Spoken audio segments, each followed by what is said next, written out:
ఎందుకంటే ప్రజల్లో ఒక నమ్మకం, అటు కేంద్రంలో ముఖ్యమైన పాత్ర రాష్ట్రంలో ముఖ్యమంత్రి చంద్రబాబు నాయుడు గారు, ఉప ముఖ్యమంత్రి పవన్ కళ్యాణ్ గారు అందరికీ క్రెడిబిలిటీ ఉంది. ఈ రాష్ట్రం రైతులందరూ అనే ఉత్సాహంగా, అందుకే మేము కూడా ఎలక్షన్ ప్రకారం ఈ పార్లమెంట్ నియోజకవర్గంలో యువత ఎక్కువ ఉంది. వారికి యువత ఉపాధి కావాలంటే పరిశ్రమలు కావాలి.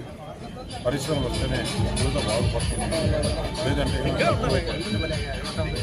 దేశంతో ప్రపంచం భారతదేశంలో ఎక్కడ లేని విధంగా ఏ పార్లమెంట్ నియోజకవర్గంలో కూడా లక్ష్యాన్ని శంకుస్థాపన జరగలేదు. అది ఒక అనకాపల్లికి మాకు అనుభవం నాకు చాలా గర్వకారణంగా 6 నెలలు ముఖ్యమంత్రి గారు చదువుతూ